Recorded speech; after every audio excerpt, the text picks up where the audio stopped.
this channel, we've been talking a lot about Sukuna recently. And because we've been talking about Sukuna so much, an age-old question has come back to my doorstep. An age-old question that's now more pertinent than ever now that the first Demon Slayer Infinity Castle movie is out. Well, at least in Japan. See, because for as long as JJK and Demon Slayer have existed in mass popularity alongside each other, people couldn't help but notice that A, these universes seem to exist on a similar level of power scaling, and B, the big bad in both universes is a multi-armed king of something bad, whether that be curses or demons. And thus, one of the most hotly discussed topics in the last couple of years is who would win in a fight between Muzan and Sukuna, the king of curses versus the king of demons, the two final antagonists of two of the most popular anime on Earth right now. Two entities of pure evil that would do two universes a massive favor by taking each other out. But in this battle between demons, who comes out as the true king? Well, today we're trying to answer that question exactly, because today we're talking Muzan versus Sukuna. But before we get to figuring out who gets to continue on torturing the universe they come from and maybe the universe that they take over, please, for me, like this video, subscribe to the page, and hit that noti bell. And if you're looking for one additional Nick video a week, you guys can go ahead and find my Naruto reaction series in the fourth wall link in my description below. We are finishing up with the Forest of Death, and we are on to the one-on-ones. Well, that's it. We gotta talk about our favorite recurring sponsor to the page, Factor. Factor wants to help you take the stress out of meal planning and set you up for success. No more grocery stores, prep work, cooking fatigue, or even dishes. Instead, they want to give you chef-crafted, dietitian-approved meals delivered directly to your door. And with over 35 choices to choose from every single week, that include options like keto, vegan, vegetarian, calorie smart. They want to make sure that you are never fatigued and always intrigued by what you're eating. But they got you covered on so much more than just lunch and or dinner, as they're now offering loads of new options like snacks, smoothies, small bites, and so much more to keep you going regardless of what your schedule looks like. And for somebody like me whose schedule looks like perpetual and never-ending chaos, Factor is truly the only reason that I get to stay in good as shape as I currently am, as Factor makes sure that not only am I eating, but also that I'm hitting my macros and my calorie goals, all without having to worry about what I'm prepping, cooking, or cleaning up after. But there's a big difference between showing and telling, so let's head down to the kitchen and show off what I got from Factor this week. Today we're cooking up the loaded bacon and spinach shredded chicken. This is one of my favorite meals from Factor, and it's just as easy to make as the other ones. You just pop out this sauce packet here, punch some holes in the foil, throw it in the microwave for 2 big whole minutes, and wait. Add our sauce here, and get to eating.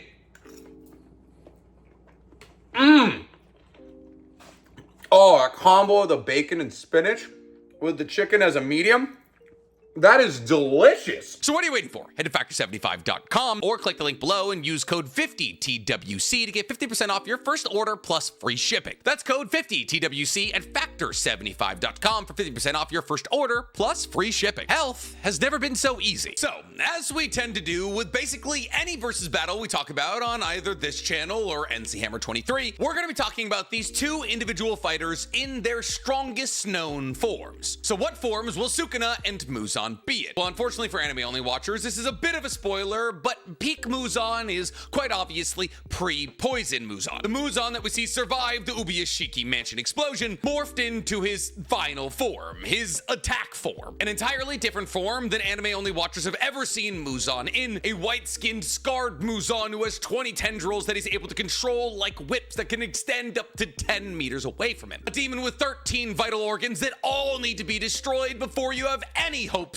of killing Muzan. However, unfortunately, making this Muzan's strongest form is a little bit difficult because there is very little overlap between Muzan achieving his final form and Muzan not being poisoned. And therefore, a lot of the calculations that we have to undergo to figure out how powerful peak Muzan is are at best estimations. Fortunately, Sukuna's peak power is much easier to tabulate, because while there is a somewhat legitimate argument to be made that Sukuna, when he was in Megami's body, was at the peak of his power, most people argue that true peak-powered Sukuna is in his original form. 4 arms, 2 mouths, his original body. Now, the core of this argument of which is the stronger form of Sukuna is largely contingent on the fact that when Sukuna Sukuna assumes his original form, he no longer uses the 10 shadows. Now, is this because when Sukuna takes his original form, he loses access to the 10 shadows? No, I don't believe so. I believe the reason that Sukuna doesn't use the 10 shadows after assuming his original form is A, because he doesn't need to, and B, because Gojo did kill Maharaga and Agito. And therefore, I do believe that if it really came down to it and Sukuna really wanted to, in his original form, he still could have used the 10 shadows, as we know that Megami was still very much inside of him. So, now that we've identified the peak of the two fighters we're going to be talking about today, how high are their peaks? Well, first, let's talk about Muzan. Like I said earlier, unfortunately, calcing the Demon Slayer universe is kind of difficult. The vast majority of Demon Slayer fights are 1v1 swordplay fights that happen either in places that don't exist or just out in some open field. And while that is kind of the case for all of the characters in Demon Slayer, that situation applies more than anybody to Muzan, who not only does the majority of his fighting inside of the Infinity Castle, a realm that he pseudo-controls through Nakame, one of his upper moons, but also is a metaphysical space, and therefore is hard to calc the amount of destruction being applied to said metaphysical space. Tie that into the fact that the majority of the fights that we see Muzan in the Infinity Castle, Muzan is substantially weakened for on account of Lady Tamiyo's poison, and when it boils down to it, really the only way to calculate what Muzan's peak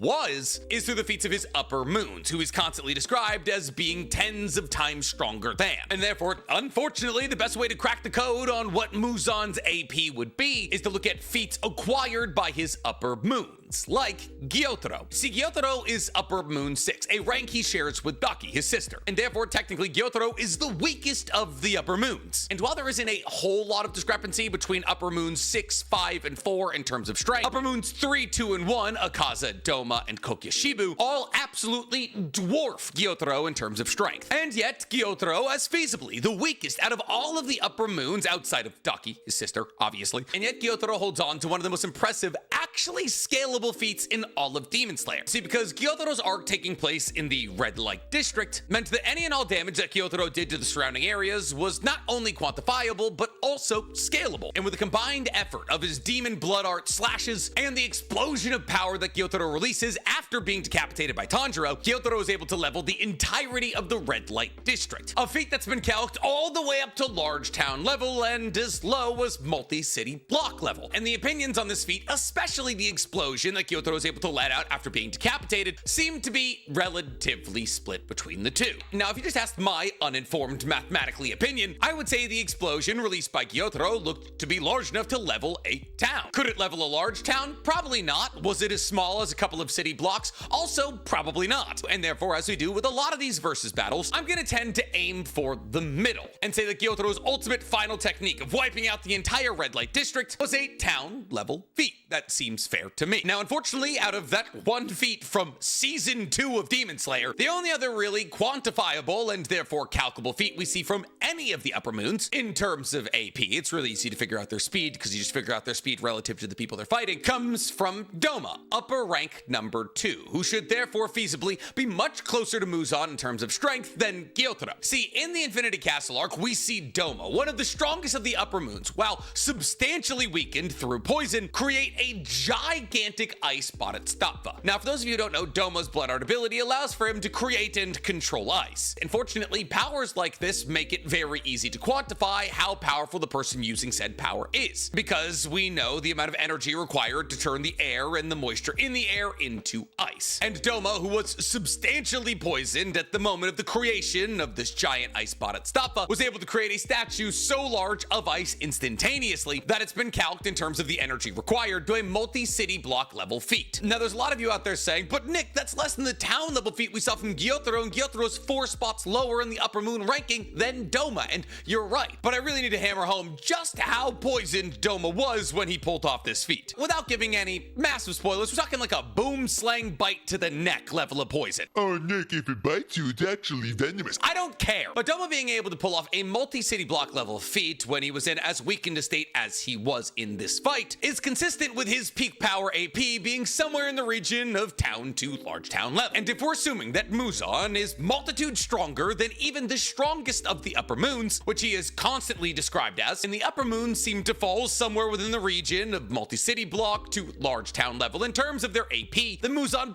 probably falls somewhere in the region of small city AP. But there's a lot of leeway in this calculation because, like I said, the majority of Muzan's fight not only take place after he's been poisoned, but also in the Infinity Castle, a metaphysical space that's really impossible to scale. However, fortunately, when it comes to scaling his speed, we are handed a much easier task. See, lightning is often used as an attack in Demon Slayer, not something with lightning-like properties or something that travels like lightning, like literal lightning is used as an attack. And not only is lightning used as an attack, but lightning, when used as an attack, has been dodged. For those of you who are anime only, you've seen Tanjiro in season 3 dodge lightning. And once again, for those of you who are anime only and going to see the first Infinity Castle movie, you'll see Zenitsu dodge lightning and actually be able to blitz a lightning user, meaning that Zenitsu is not only faster than lightning, but much faster than lightning. And Muzan, especially pre-poisoning, is much faster than Zenitsu. In fact, the only reason that Tanjiro, Inosuke, Zenitsu, and all of the Hashira were even able to see Muzan's attacks is because of the poison that gets into Muzan's system. Now, as to how fast lightning travels, there is really no consistent answer, but the accepted speed of the upstroke of lightning is usually somewhere between Mach 300 and Mach 1500. Now, I know that's an absolutely ludicrously large range, but for the sake of today's video, basically all that means is that Muzan, who is substantially faster than people who are substantially faster than the speed of lightning, is massively hypersonic plus. Now, he's not light speed, he's nowhere near light speed. Probably at most like 2% the speed of light speed, but he is still the fastest person in the Demon Slayer universe. And as the Demon Slayer universe is a very, and I mean very fast universe, at least relative to a lot of other universes like Hunter x Hunter and JJK, that speed is going to come in massively handy for Muzan. But some of you who have probably watched some of my other battle videos think, okay, so small city level and massively hypersonic plus aren't the most impressive stats I've ever heard. Where Muzan becomes an incredibly formidable opponent, an opponent who's able to take out opponents who objectively have better stats and feats than him, is when you get into talking about his hacks. See, all of the Hashira and all of the high-level Demon Slayers in the Demon Slayer universe are all massively hypersonic plus. And while fighting against Muzan in the Infinity Castle, there is a moment when Mitsuri, who's objectively not the fastest Hashira, but still a pretty fast Hashira, slices through Muzan. However, as she slices through Muzan, she believes that her sword is phasing through him. But why? Why would Mitsuri believe that her sword is phasing through Muzan? Because while she is technically slicing through Muzan, Muzan's regeneration is so incredibly fast that it heals almost instantaneously, implying that Muzan has the ability to regenerate from a Nichiren blade at massively hypersonic plus speeds. And that brings up a pretty large logistical issue for any opponent trying to fight against Muzan from a different universe, as there's only two really confirmed ways to kill Muzan, either a Nichiren blade or the sun. And honestly, Nichiren blades, even when made glowing red hot, don't have the best track records in their attempts of killing Muzan. As when Muzan was sliced into 1,800 little segments by Yoruichi, the greatest demon slayer of all time, not only was Yoruichi using a Nichiren sword, but it was also glowing bright red, meaning it did more damage and more lasting damage to demons. And yet, after being sliced into 1,800 fragments, Muzan was still able to recover. And there's really no limit to how much Muzan can recover. He, as a demon, technically has infinite stamina, infinite blood, and infinite regeneration. Demons do not tire in the Demon Slayer universe. Now, on offense, Muzan also has some insane hacks, like the fact that in his assault form, he has 20 tendrils that can be anywhere from a half to 10 meters long in length. And all of these tendrils are moving at massively hypersonic plus speeds. And all of these tendrils have blades on the end of them that can slice Hashira in half. However, Muzan doesn't need to slice you in half to kill you, as Muzan also has the ability to bypass traditional durability by coating his blades in his blood. And as his blood acts as an incredibly potent toxin, immediately breaking down the cells of anybody who comes into contact with it, meaning even being sliced in combat against Muzan will either turn you into a demon or just straight up kill you. Muzan is an opponent that you cannot mess up against. And while technically Muzan's blood is really only deadly in small doses to humans, as demons are able to consume some of it in order to gain power, it's important to note here that while Sukuna is a cursed spirit, Sukuna is using Megami's body as a host body, and therefore if Sukuna's host body dies, well, so does Sukuna. So Muzan isn't necessarily that strong in terms of his quantifiable feats, comparatively to universes like One Piece, Naruto, Bleach, etc. His speed and his ridiculous hacks make him a worthy opponent, even with enemies that technically have better feats than him. But do they make him stronger than his opponent in this battle? The King of Curses, Sukuna. See, Sukuna is much, and I mean much, easier to scale than Muzan is, as all of Sukuna's battles take place in real-life places, like Shinjuku and Shibuya, which are left leveled by the time that he's done fighting there. However, kind of in a similar situation to Muzan, a lot of the fighting that we see from peak power Sukuna comes after Sukuna has been substantially weakened by things like prolonged exposure to Infinite Void, Maki destroying his heart, and 7 black flashes from Yuji. But still, we do see the original form of Sukuna battling for almost 50 chapters. So there's a lot of things that Sukuna does over the course of the Sukuna cycle era of JJK that we can use to figure out exactly how strong Sukuna was. On top of that, we have all of Sukuna's feats in the lead up to his final form, when he had 19 fingers of strength and assumed his original shape, with 4 arms and 2 mouths. See, because even before Sukuna achieved this final form, his slashes were able to cut Maharaga, and his cleave was able to cut an entire skyscraper in half. He was able to, in just one move, kill Ryu, who was shown to be on par with not only a captain of the Star Squad of the Heian era, but also Yuta, and all Sukuna had to do to kill Ryu was hit him with 1 cleave. Tie that into the fact that Sukuna's malevolent shrine has consistently shown the ability to eviscerate everything and everybody in a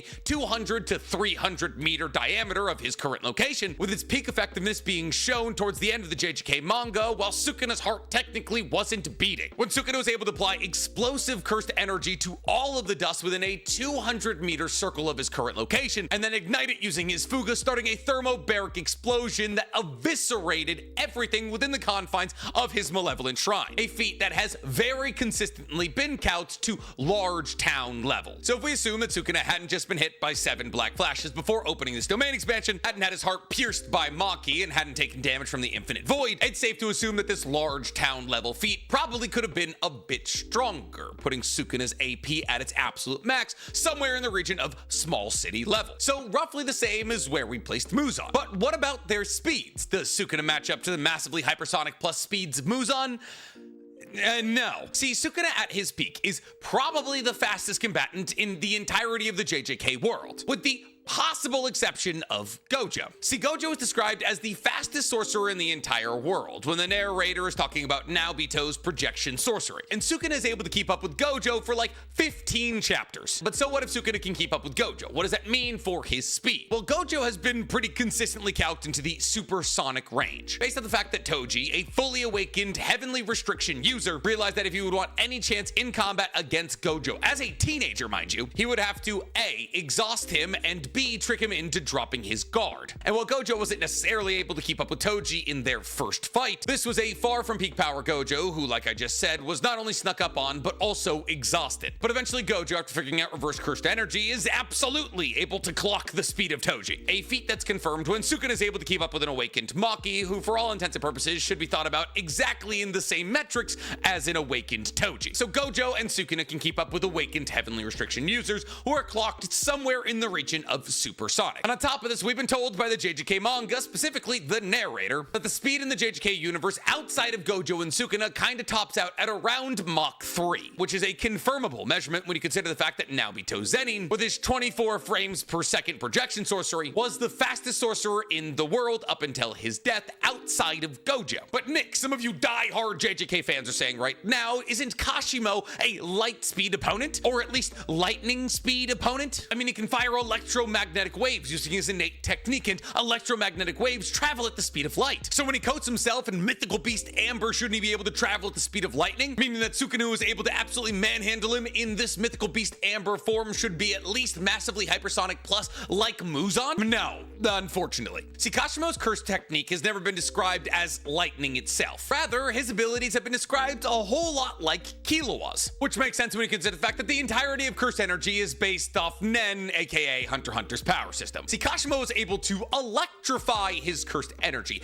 turn it into something lightning-esque that allows for Kashimo to override his own nervous system, increasing the speed at which his electrical signals are able to go from his brain to his body. Exactly, and yes, I mean exactly like Killua's Godspeed form. But no, Kashimo is not covering himself in literal lightning, and no, his electrical discharge attack is not literal lightning. If Kashimo was able to travel at the speed of literal lightning, he would be the fastest person in the universe by an actual landslide, Gojo and Sukuna very much included. So much in the same way that Godspeed Killua is not as fast as lightning, mythical Amber Kashimo is not as fast as lightning. Well, yes, Kashimo is absolutely supersonic in terms of his speed. Nothing has ever told us that he is massively hypersonic plus and as fast as lightning. In fact, like I said earlier, the narrator literally told us that nobody in the JJK universe is faster than Mach 3. So where does that place Sukuna in terms of speed? Well, somewhere in the region of supersonic plus, which means for those of you keeping score at home that yes, Muzan is tens to hundreds of times faster than Sukuna. So how does Sukuna stand a possible chance in this fight? Well, the answer is relatively simple.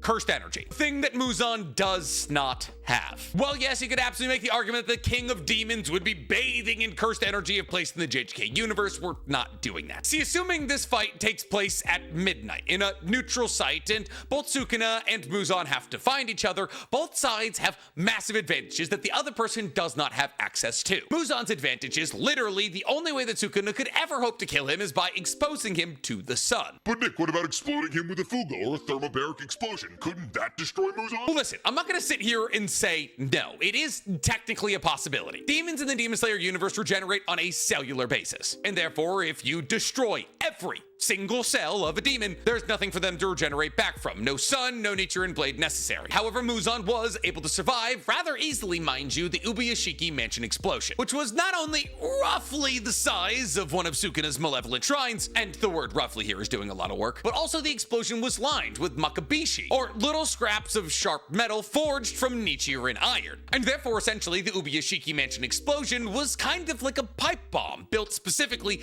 to kill Muzan, as not only the explosion had the potential to completely eviscerate Muzan's body, but even if the explosion didn't eviscerate Muzan's body, the Nichiren iron embedding itself into Muzan's body would slow how fast he could regenerate. Now, the strength of the Ubuyashiki mansion explosion has been galloped by people either more passionate or more intelligent than me. And by comparing the fireball shown in relative scale to the courtyard displayed in the Ubuyashiki mansion, we're able to calculate that the force of this explosion was on par with a multi-city block level attack. Now, that means that a thermobaric explosion from the likes of Sukuna, by adding explosive cursed energy to everything within the confines of his domain expansion, would probably have somewhere in the region of 10 times the force of this Ubuyashiki mansion explosion. And we know for a very sad concrete fact that Sukuna's Fuga-triggered thermobaric explosions within Malevolent Shrine absolutely have the ability to vaporize people with insane regeneration factors. So could this explosion used by Sukuna kill Muzan? Well, maybe. It really boils down to Muzan. See, Muzan has complete and total control over his body, being able to be a man, a woman, a tentacle monster, really whenever he wants to. However, Muzan has also shown the ability to assume some kind of monstrous baby form that allows for him to survive in the sun for a short-ish amount of time. And if this form allowed for Muzan to survive the one thing that can literally kill him, then I'm assuming if he's able to take this form before the launching of the thermobaric explosion, he might be able to tank it, though he would be seriously injured. However, if he's not able to assume this form, there's a fair to decent chance that Sukuna just eviscerates Muzan, but we can't really say. Like, there's not such a difference in their AP and durability that you can simply say with no hesitation that Sukuna's strongest attack takes out Muzan in one hit. And as this thermobaric explosion isn't packed to the gills with Nichiren iron, if this attack doesn't kill Muzan, Muzan will be able to recover from it all but immediately. Assuming, you know, he's not burnt down to a mass of like 4 cells, because obviously recovering from that level of damage would take Muzan a fair-ish amount of time. So then what is Sukuna's win state? Well, while we can say maybe it's Sukuna using his thermobaric explosion to eviscerate Muzan down to a dust level, the most concrete and undeniable way that Sukuna could win this battle against Muzan is simply dragging it out until sunrise, which is a lot harder than it sounds. However, Muzan's win state is just killing Sukuna. But can Muzan do that? Well, the answer is Maybe. It depends what camp you fall into. Do you believe that Sukuna is completely immune to Muzan's blood, or do you think he just has a light tolerance for it? But how are these two camps established? Well, in chapter 61 of JJK, we learned that Yuji, because he is Sukuna's vessel, and because Sukuna is the king of curses and therefore the king of poison, Sukuna has a resistance to all lethal toxins. Now, in chapter 61, it does not say that Sukuna has a complete and total immunity to all lethal toxins. However, blood-based toxin abilities have been launched against Sukuna before and had no effect. Because after all, this entire conversation about Sukuna being immune to lethal toxins came from when Yuji was battling against the two cursed wombs with Nobara. So where I tend to fall in terms of this camp is that Sukuna could tank a lot of Muzan's blood, but not in infinite amount. He is described as resistant to all lethal toxins, not immune. And therefore, if hypothetically Muzan was able to simply pump Sukuna full of his blood, yeah, it would probably eventually work. But can Muzan get close enough to Sukuna to pump him full of his lethal blood? That's another good question. See, Muzan's range caps out at about 10 meters, and while Muzan is massively faster than Sukuna, Sukuna's got a plethora of long-range options that could keep Muzan at an arm's length, or I guess preferably longer than an arm's length because Muzan's tendrils are like 10 meters long. Sukuna has his Fuga, his Fire Arrow, his Cleave, his Dismantle, his Domain Expansion, Malevolent Shrine, and at the very peak of it all, the Thermobaric Explosion of his entire domain expansion that's able to eviscerate any and everything within 200 meters of him. So it sounds like Muzan would have a pretty difficult time getting close to Sukuna, right? Well, I mean, kind of. Well, yes, most of us are going to sit here and say that Sukuna just needs to open his domain, and through the opening of his domain, if Muzan is in there, as Muzan can't open his own domain, Muzan will be subject to the sure hit effect of Malevolent Shrine. It's important to note here that something that we identified as a weakness for Muzan is actually a strength when considering the fact that Muzan is going to find himself inside of Sukuna's domain, and that is that Muzan doesn't have cursed energy. And as we learned from the final battle against Sukuna, when Maki got caught up in Sukuna's Malevolent Shrine, that items or people without cursed energy that fall within the confines of Malevolent Shrine are treated as inanimate objects, and therefore are not subject to the sure hit effect of Cleave within the confines of Malevolent Shrine. Now, this doesn't mean that there isn't some sure hit effect to those people without cursed energy in Malevolent Shrine. However, as inanimate objects, they are simply hit by Dismantle, the weaker of Sukuna's two slashing attacks, which many people like Gojo and Yuji in JJK have been able to tank rather consistently. So with all of this taken into consideration, who wins? Genuinely, in an incredibly unbiased way, it's really hard to say. And if anybody tells you one side mops the other, they're biased. You have no real confirmation that Sukuna's Thermobaric Explosion would be able to completely eviscerate Muzan. People will cite that Muzan took a long time to recover from the explosion of the Ubuyashiki mansion. However, that was by design. And Sukuna's Fuga-triggered Thermobaric Explosion, there will be no Nichiren Iron. And while the AP of the attack will be higher than that of the Ubuyashiki mansion explosion, the version of Muzan that was exploded by Ubuyashiki was neither his attack form or the baby form that we've seen him use to resist the sun. However, throughout the duration of this entire video, we haven't taken into account the fact that Sukuna will have the 10 shadows, including Maharaga, Ajito, Round Deer, and honestly, I do believe that's what tips this conversation. Because while I do believe in a straight up 1v1 fight, Muzan is the stronger combatant here. He is close to 100 times faster than Sukuna. I don't think Muzan has a deep enough bag to be able to take on 10 Shadow Shikigami like Maharaga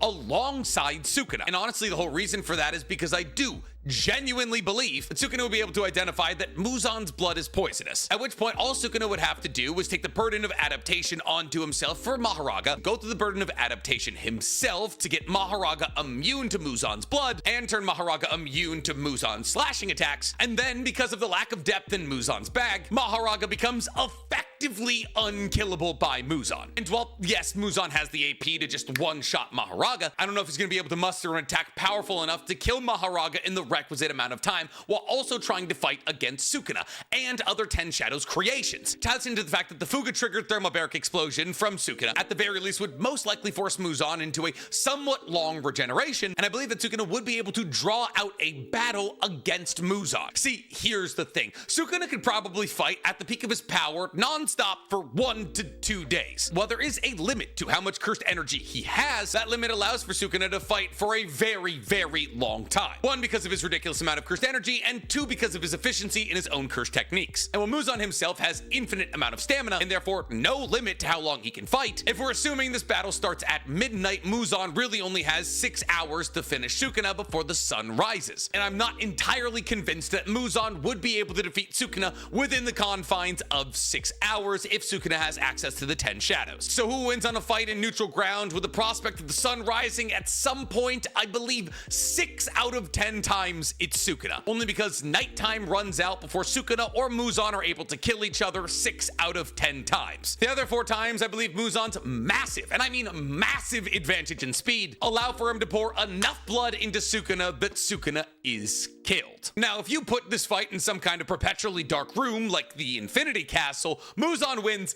9 out of 10 times. Maybe 10 out of 10 times. Muzan is stronger than Sukuna. His regeneration is better, his hacks are better, his speed is better. Really, the only advantage that Sukuna has is maybe a slight edge in AP and the fact that he can stand in the sun. And as crazy as it sounds, I believe that these two characters' inabilities to kill each other leads to a stalemate that's really bad for Muzan. But I'm curious to hear from you guys. If these two hypothetical big bads were to meet on the battlefield, who do you think comes out victorious as the real king of demons? Let me know in the comments below. To all you guys are down there, please, for me, like this video, subscribe to the page, and hit that noti bell. Now, if you'll excuse me, I gotta go walk my dog.